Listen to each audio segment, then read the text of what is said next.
Buenos días, hoy es jueves 10 de junio del año 2021. Transmitimos desde Cuenca Patrimonio Cultural de la Humanidad. Hasta ahora estamos saludando y dando la más cordial bienvenida al ingeniero Antonio Borrero, gerente general de ELEC Austro, electrogeneradora del Austro. Gracias, ingeniero, por aceptar la invitación. Tenemos interés en conocer algunos aspectos relacionados con la marcha y funcionamiento de ELEC Austro. Empecemos con el tema de la central termoeléctrica de El Descanso, que sufrió las consecuencias del desbordamiento de los ríos Tarqui y Yanuncay. Se inundó la central del Descanso. ¿Cómo está la situación? Buenos días, Jaime. Agradezco la oportunidad de conversar e informar a la ciudadanía. Un saludo especial a los audioescuchas y quienes pueden revisar la presentación y la conversión con posterioridad. Pues realmente su deber de informar a la ciudadanía en diferentes frentes se ha venido dando, hemos hecho un seguimiento cercano y estamos gustosos de estar aquí presentes. Efectivamente, Jaime, ya para el 15 de mayo empezamos a tener crecidas abruptas de los ríos de Cuenca, especialmente en el caso de ese fin de semana. El 15 de mayo creció de manera inusual el río Tarqui, con registros por sobre ningún registro dado históricamente en el río. Se habla de datos que podrán ser calibrados en el tiempo, pero de alrededor de 320 metros cúbicos por segundo, asunto que no había alcanzado el río Tarqui. Quizá el registro histórico más alto fue alrededor de los 200 metros cúbicos. Todos pudimos ver una llanura de Tarqui inundada completamente y todas los afluentes y todas las zonas cercanas también en condiciones totalmente atípicas. Esta fue una situación muy extrema. Simultáneamente, el río Yanuncay también tuvo crecidas ese mismo día de alrededor de 190 metros cúbicos por segundo. Luego el río Tomebamba me parece que llegó a 120, alrededor de eso, en ese rango. El río Machangara no pasó de 24 metros cúbicos. Esto significa que ya hubo lluvias torrenciales, bastante precipitación en todas las cuencas hídricas de la región que nacen del macizo del Cajas. Se produce ya una saturación de suelos y obviamente una nueva lluvia se va hacia la escorrentía inmediatamente y a los cauces de quebradas y ríos rápidamente hacia los ríos. Entonces, cuando hay una lluvia torrencial esporádica, el espacio, el suelo y toda la vegetación que ahí tiene todavía capacidad de absorber. No pasó eso. Luego me voy entonces al día martes 18, en donde en la madrugada, ya a las 5 de la mañana, volvió de nuevo la lluvia, ya no tan fuerte en el río Tarqui, pero se sumó Tarqui, Yanuncay, Tomebamba y el río Machangara, que tiene un manejo especial con una regulación de que no pasó de 30 metros cúbicos por segundo. Adicionalmente, también hacia la zona de Azogues, de Dele, de Biblián, la crecida del río Burgay. Entonces, se suma el río Burgay más el río Cuenca, que en la confluencia ya con el río Burgay, de donde se empieza a formar el río Paute, tenía la suma de los 4 ríos y obviamente quebradas y otros ríos menores que están en la zona. Estamos hablando de que llega al Descanso seguramente un registro de más de 500 metros cúbicos por segundo, ¿no? Entonces, el Descanso, ¿qué tiene? Después de la Josefina, se instaló el puente Bailey, que está a la salida después del río Jadán, a la salida que conecta la margen izquierda con la margen derecha del río para poder llevar a los cantones orientales, a los cantones de Paute, Gualaceo y de los demás cantones orientales de ahí hacia la zona del oriente. Pues ese puente Bailey tiene un estrechamiento allí para su construcción. Y además ahí se construyó un umbral, el umbral número 1 de la colocación de umbrales a lo largo del río Paute para ir controlando el efecto de erosión del río de manera creciente, por un lado. Por otro lado, se dio el depósito, el asolvamiento de la cola desde ahí hacia atrás, en toda la zona de la Josefina, que ahora vemos que está repleto de lechuguines, de sedimentos, de plantas, de árboles, etc. que no se lo ha querido tocar por recelo a la presión que podría salir de las montañas cercanas de la Josefina del otro lado y que pueda producir problemas ulteriores. Entonces había que hacer la descarga del peso gigante que existe en la masa que se desplazó en el sitio de la Josefina. El trabajo se lo ha venido haciendo a lo largo de los años para utilizar ese material en la construcción. Entonces la cola que se va formando hacia la parte de atrás, en el Burgay, hacia la zona de Victoria, y en el lado de la Azuay Cañar, que sería Azuay Cañar, que estaría la confluencia de la Central Térmica del Descanso, que está en el cantón Azogues, efectivamente, pero obviamente casi al lado estamos ya con la provincia de la Azuay. En esa confluencia están los cantones Cuenca, Paute y Azogues. En ese sitio entonces empieza un rebote hacia atrás y obviamente ha habido también un mal manejo de las márgenes de los ríos. Eso es un tema mal manejo. Trabajarle exactamente. Mal manejo de las márgenes. Yo hablaba con algunos técnicos que decían justamente eso, ¿no? Ahí están las consecuencias por el mal manejo. Exacto. Sí, sí. Porque Entonces se han ido tomando las orillas. Sí, se produce una crecida abrupta, la descarga en el sitio del umbral 1 es una descarga, no tenemos el dato exacto, al menos no lo conozco, pero digamos que la descarga sea de 200 metros cúbicos por segundo, por así decirlo, que ya es importante. Veamos un río Yanuncay con 200 metros cúbicos es un río muy caudaloso. No hay ese espacio en el umbral 1 y en el puente de Bailey que está allí. Pero bueno, digamos que el volumen de descarga allí es de 200 metros cúbicos. Si llegan 500, esa diferencia en pocos segundos va a empezar a generar la inundación hacia atrás, hacia la cola.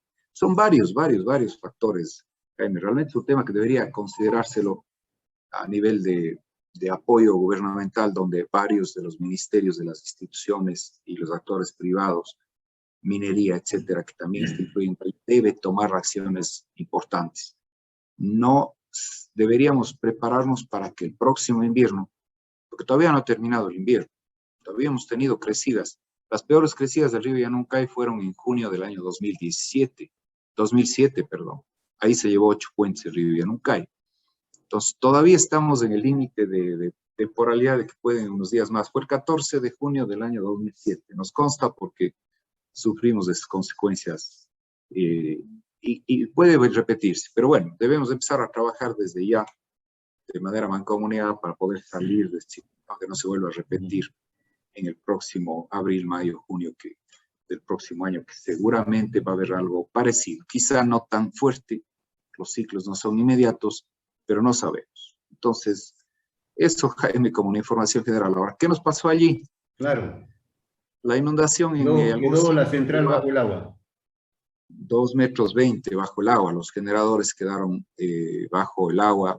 Casi la actividad colapsado. El subsuelo, que es, tenemos un subterráneo en donde están los cárters de los generadores. Pensemos en un motor de carro, ¿no? La parte del cárter, en donde está la composición de aceite, donde están las vilas de la parte mecánica que produce el movimiento, está en la parte baja. Es como es un subsuelo en donde ahí está, y en la parte superior están ya los generadores, que son los que generan energía eléctrica, y bueno, toda la infraestructura de ahí.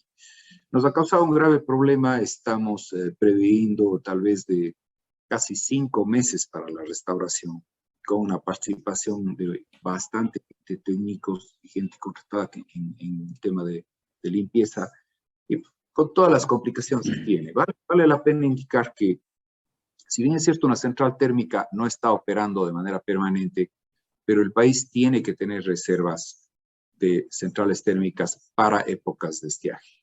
No es de época de estiaje en este momento, pero tiene que tener reservas y la planta térmica tiene que estar lista para actuar cuando exista situaciones de estiaje severas o situaciones de estiaje, o también mantenimientos programados que se deben manejar en las centrales. Ingeniero, ¿está operando la central del descanso o no? No. Ya le digo, 5 meses para... 5 meses. Estaríamos para noviembre posiblemente, que ya es época de estiaje.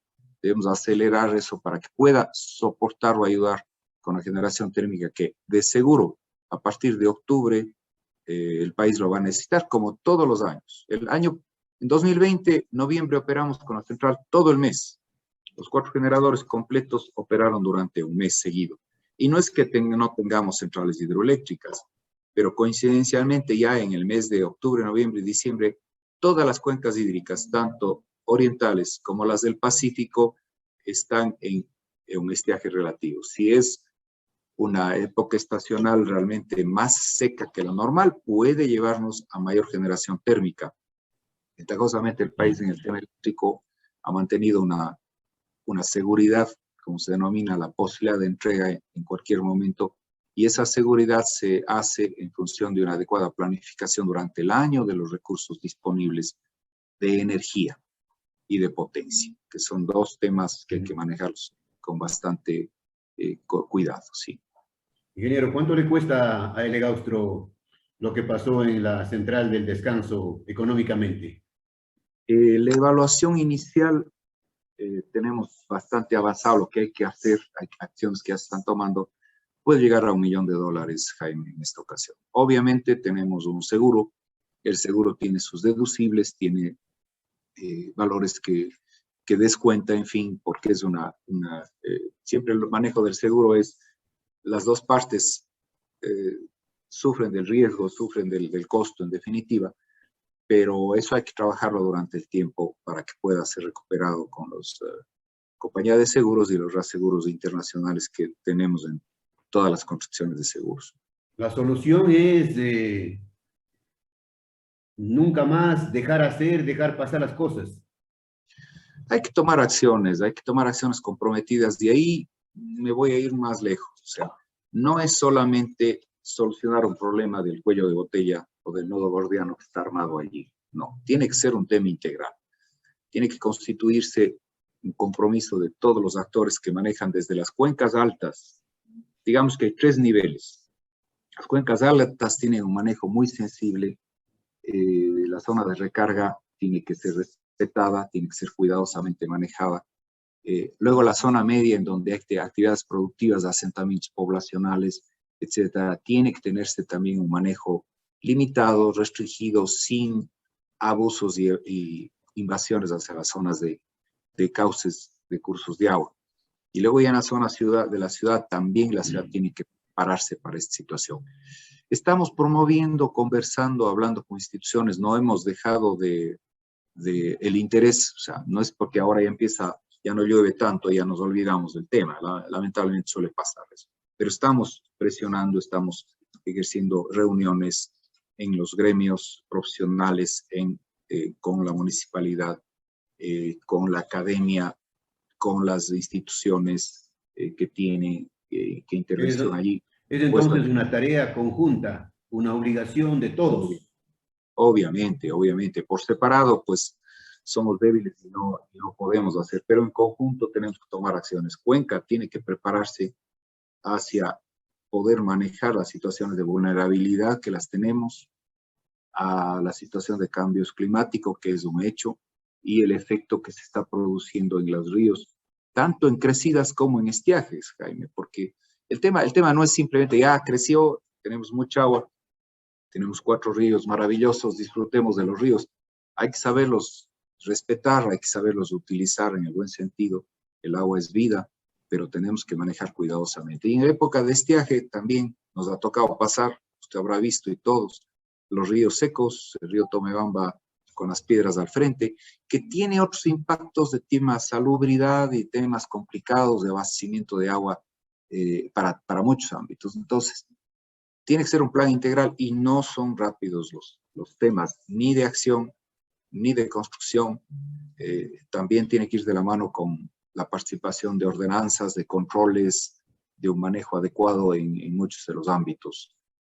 Quizá podamos los próximos días, las próximas semanas, fortalecer esto para tener, llámese como se llame, por ejemplo, un comité que permita ir hacia algo más allá de compromisos, pero el eje fundamental está en la ciudad, en el caso de Cuenca. También no vale la pena descuidarnos.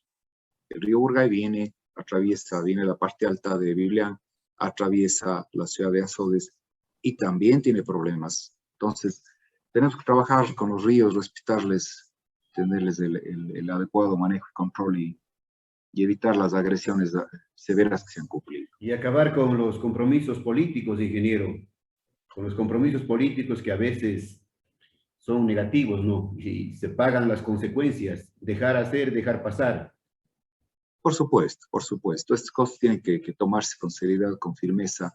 No son temas simples. Normalmente el dueño, el propietario de una propiedad al límite con el río quiere invadir o protegerse. Una equivocación marcadísima es: yo hago mi muro y con eso yo ya no tengo el problema. Lo que estoy haciendo es generándole al del frente directamente el efecto de rebote y aguas abajo un daño. Entonces, tenemos que ser solidarios, tenemos que entender que el río tiene su llanura, tiene su espacio de crecimiento.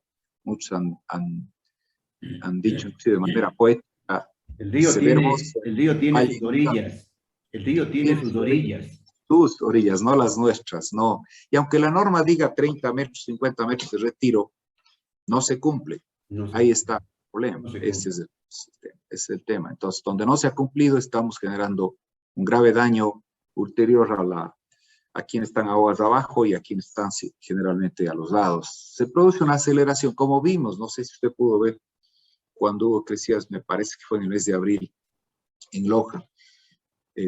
Las consecuencias fueron nefastas en Loja. Era un canal a gran velocidad de un río torrentoso que generó inundaciones. Que se llevó todo a su paso. Sí. Pues que ese encauzamiento del río es la peor acción que se puede haber realizado en determinada ciudad. Hay ciudades europeas que están rompiendo eso, cambiando, generando las orillas, usted ya lo ha dicho, para generar el espacio justamente que la naturaleza necesita para su descarga natural del efecto de crecidas. Hay mucho tema, mucha tela que cortar aquí, muchos compromisos que habrán que ir asumiendo. Pero estamos para apoyar en esto y creo que hay buena experiencia de nuestra parte. Ahora, ingeniero, nuestros ríos también han sido encajonados en diferentes sectores, ¿no? Sí, claro, eso decimos. A veces por protegerse hacemos un muro, también el vecino hace un muro y se hace un canal a gran velocidad. Se saca inclusive las piedras del cauce del río, se disminuye la rugosidad natural para que vaya el freno y empiece un aceleramiento y va a generar un desemboque más rápido allá. Por ejemplo, en el caso del río Machángara, en donde tenemos, se conoce, Jaime, acciones permanencia por muchísimos años, el efecto de ver crecidas súbitas hacia la parte alta de los ríos que no están controlados comparativamente con el río Machángara. El río Machángara no pasó de 30 metros cúbicos por segundo, que significa una crecida manejable, ¿no? Manejable, normal. Pero el Tomebamba se nos fue sobre los 150, 160, él ya nunca llegó casi a los 200, el Tarqui ya hemos hablado. En eso entonces es algo incontrolable. La cantidad de agua en movimiento arrasa con todo y el problema se da cuando arrasa con árboles. Ríos enfurecidos. Cobrando la factura a la mano humana. Exacto. Árboles que hacen diques, empieza a llevarse y el día domingo fui a un recorrido que suelo hacer esta vez con mis nietos, íbamos a pasar el puente antiguo que había, un puentecito que estaba sobre el río Tarqui. Ya no estaba el río, se llevó hace 2 semanas. No, hace 2 o 3 semanas se llevó, qué pena. Yo les digo, aquí había un puente. Ingeniero, ¿qué opinión tiene usted como profesional, con la experiencia que tiene, de la tala de los árboles de eucalipto en las orillas de los ríos? ¿Está bien o está mal? A ver, viendo la naturaleza así en su estado normal y de lejos y desde el aire, por ejemplo, ver una franja verde al lado de los ríos se ve hermoso, Pero ahí sí hay que ir a los orígenes. Los eucaliptos son árboles forestales que, si bien es cierto, no son del país, fueron introducidos a casi más de 100 años. Ha servido para la construcción, ha servido para muchos factores, pero no nuestros ríos, cuya naturaleza es andina y que están en nuestras planicies y montañas, no tenía, por así decirlo, eucaliptos. El eucalipto genera raíces cierto grado de profundidad, también extrae bastante de la humedad y va generando un macizo, y cuando se corta hay varios troncos que van saliendo ahí. Eso al lado del río lo que está haciendo es un obstáculo para las crecidas justamente. ¿Qué pasa con nuestra vegetación nativa? La vegetación nativa es más baja, menos pesada. La caída de una vegetación de un árbol de vegetación nativa en una crecida, bueno, le va arrastrando, sí. Pero si es un eucalipto, va a generar un dique y va a arrastrar los otros eucaliptos. Y ahí tenemos ya un dique que va a generar posiblemente un inmediato descalabro a continuación. Eso por un lado. Por otro lado, tienen un tiempo de vida.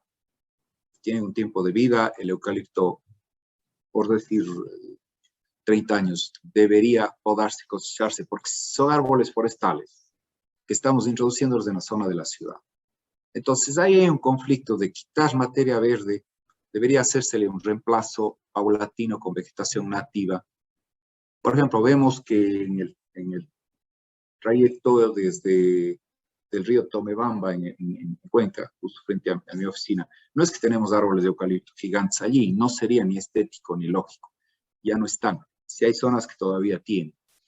Ahora, el momento en el que empieza a cortarse y talarse por parte del EMAC está cumpliendo un objetivo. Sí apenas, sí golpea la vista, sí genera un impacto Sí duele, ¿no? visual. Eso a veces molesta y vaya, hemos reclamado que hagan pero lento, ¿no? O sea, hay que entender que hay una lógica que está allí, pero no talar absolutamente. Además, aquí revegetando para que hasta la vista vaya acostumbrándose y volvamos de nuevo a los arbustos. También hay otro tema de seguridad, ¿no? Si tenemos mucha vegetación arbórea baja en la zona cercana a las riberas de los ríos, que en la zona de campo está perfecto porque además se vuelve un filtro biológico, se vuelve un lugar de circulación de especies y todo. Pero en la ciudad puede ser motivo de esconderse gente, balandros y todo para tomar acciones que no corresponden. Entonces, se vuelve difícil, es preferible tener línea de vista clara y ahí sí viene otro tipo de interpretación que va más bien atada al tema de seguridad. Entonces, van mezclando muchos factores, ¿no? Muchos factores. Cuando hay mucha vegetación allí, puede haber peligro y la gente que está circulando en los parques lineales y todo, más bien prefiere lugares de espacios abiertos por seguridad.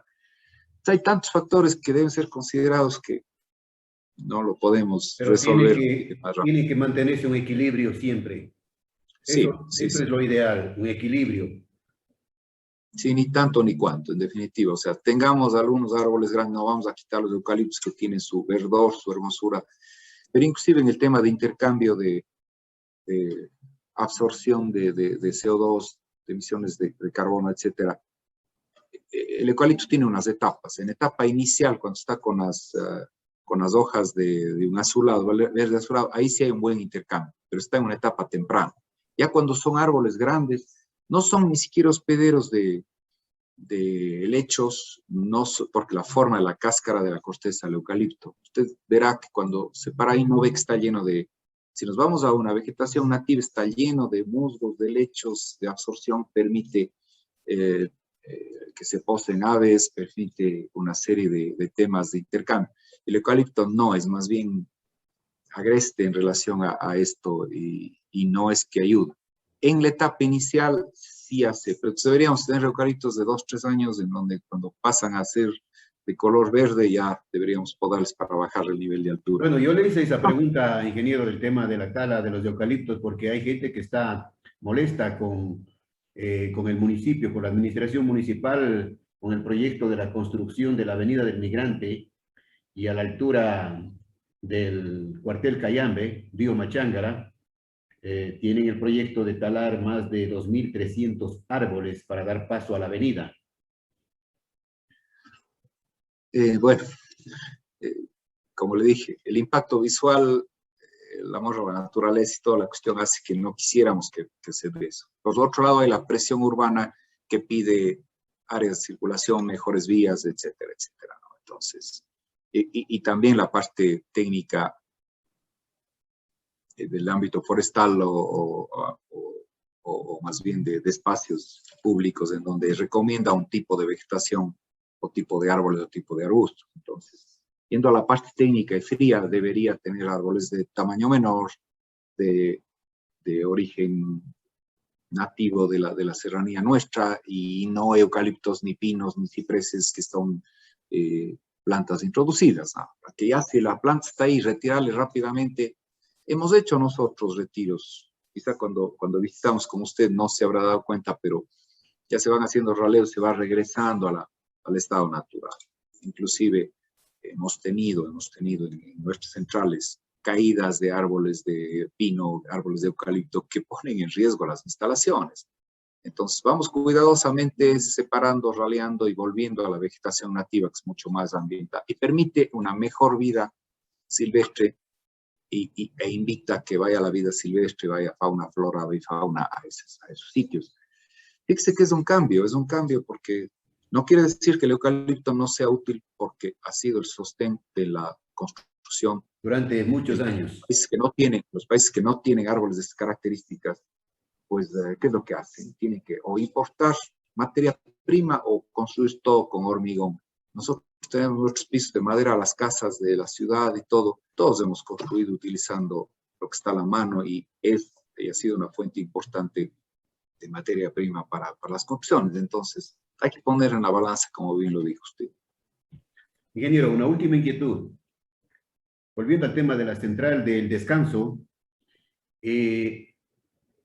¿por qué no pensar en una reubicación de la central del descanso para que no siga sufriendo las consecuencias de las inundaciones? Bueno, la ubicación del descanso en su momento, que fue en el año 81, tuvo un propósito específico y además tuvo una ubicación estratégica en el sitio. No se tenía idea de que iba a haber una Josefina en esas condiciones, ¿no? Sí había avisos geológicos de que puede los ríos de montaña haber derrumbes y cierres y generar inundaciones. Me acuerdo en la universidad cuando decían puede haber un cierre ahí milenario y se va a inundar Cuenca. Pudo haberse inundado Cuenca, por supuesto. Pero puede pasar ahora, puede pasar después de 1000 años. O sea, lo que denominan el minuto geológico, el momento geológico, que puede darse. Entonces, si es así, no deberíamos construir en los Andes y deberíamos en zonas sísmicas, en zonas de volcanes, etcétera, etcétera. Esa es la discusión. Nosotros estamos implantados y vivimos en esa naturaleza, es nuestro territorio natural. ¿Por qué fue el descanso allí? Bueno, creo que estaba yo empezando la carrera terminando la universidad cuando se dio esta resolución, ¿no? O más o menos en media formación. Para nada pensar en eso. Sí me tocó vivir como técnico, no como autoridad, ni mucho menos, como técnico que estaba en mis primeros pininos, digamos, de profesional, y se inundó el descanso. ¿Qué hicimos? Todos vamos a ayudar y en nuestro delante se desplomó la casa patrimonial que tenía ahí, la central descanso, una casa hermosa de la propiedad que había sido de ahí. Se desplomó, era una casa de adobe, de techos de teja, y se desplomó la casa en nuestro delante. Y en poquísimo tiempo subía el agua. Sacamos algunos de los componentes que podíamos sacar para llevarlos a las bodegas de la empresa Centrosur en ese momento, y a la carrera, y un rato decía, no hubo como más, sí, toda la central. Yo ya me dediqué a otro tipo de actividades, dejé la empresa, en ese caso, pues, que no estaba, como le digo, en ninguna función ejecutiva, sino como técnico ingeniero. Salí a hacer mi ejercicio libre de profesión y continuar en la universidad. En ese momento escuchaba que fue una pérdida total el descanso y la compañía de seguros pagó mucho dinero. Sí, pagó la pérdida total y la empresa de esa época lo utilizó y bien utilizado, porque con eso se construyó lo que es ahora Saimirín 3-4, que está en Saimirín, que era una central, más bien, generadores que estaban embodegados. 14 años pasaron embodegados. No había el aval, no había el recurso para construir eso, y estaba allí prácticamente listo para la construcción. Son 8 megavatios. Con ese recurso se construyó la central, se puso en funcionamiento. Con ese recurso se construyó, y además de un crédito del BEDE de ese momento, se construyó la presa de Chanlud. Estaba hablando del año 95, año 96. En 93 fue la Josefina. Con el con el pago del daño total o del siniestro total del descanso, pues a la Sempersur tomó la gran decisión de construir Saimirín 3-4, perdón, que empieza a funcionar en el año 95, y construir Chanlud en el año 96. En este momento se pregunta, le llevamos a la central que tenía 12 años, una central apenas de 12 años, ¿le llevamos a otro lado porque es una central todavía útil? ¿O no? Pasó un año o algo así y decidió la Sempersur que movilizar eso a otro lado tenía un costo innecesario, un costo muy alto y que no había. Más bien iba a hacerse la rehabilitación para que sea un respaldo de generación. Y nos ha servido a lo largo de los años. Recordemos épocas de estiaje severas. En el año 96 empieza de nuevo a funcionar, si no estoy mal, el descanso, dando servicio. Y ha sido a lo largo del tiempo un dolor de cabeza, le digo así, francamente. Un dolor de cabeza, pero que el país ha necesitado y seguirá necesitando a lo largo del tiempo. El próximo octubre la central cumple 40 años.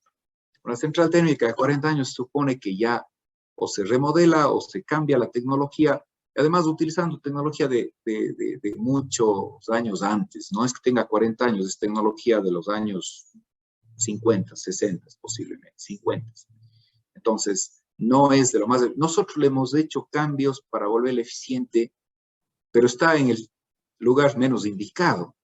Entonces, cambiar de ahí una central de 40 años. ¿Han pensado en la reubicación? ¿Es posible en algún momento? No, no creo que hacer una reubicación de la central de esas características cuesta mucho dinero. No, no sería una relación costo-beneficio. No, no tendría sentido. La central tiene que cumplir su ciclo de vida para el cual fue autorizado por título habilitante porque está considerado dentro de los planes del país. Pero 40 años es suficiente tiempo. 40 años debería ser suficiente tiempo, sí, pero el título de la central para operar y nuestra obligación de ponerlo en funcionamiento y de seguir operando lleva más tiempo. No es que no hemos visto la mejor forma de hacer y debemos conversar porque el país tiene que dimensionarse también orientado hacia el tema de la descarbonización, que es uno de los aspectos fundamentales, pero ya sale del alcance, está dentro de la planificación nacional, ¿no? Ganas no me faltan, eso le dejo ahí. Bueno, se acabó el tiempo, ingeniero. Con gusto, estimado. Tenía previsto tocar varios temas, pero no ha sido posible por la importancia del tema de la central del descanso y su explicación como gerente de L. Gaustro. Volveremos en otra ocasión para analizar lo que queda previsto en el papel. Con todo gusto, ha tenido una agenda grande, Jaime, usted, pero encantado. Grande, sí, grande. Gracias al ingeniero Antonio Borrero, gerente general de L. Gaustro, desde siempre y hasta siempre, ingeniero. Un gusto, Jaime, y un saludo a la ciudadanía, pues encantados de poder comunicar, siempre atentos al servicio que debemos brindar. Muchísimas gracias. Un buen día a todos.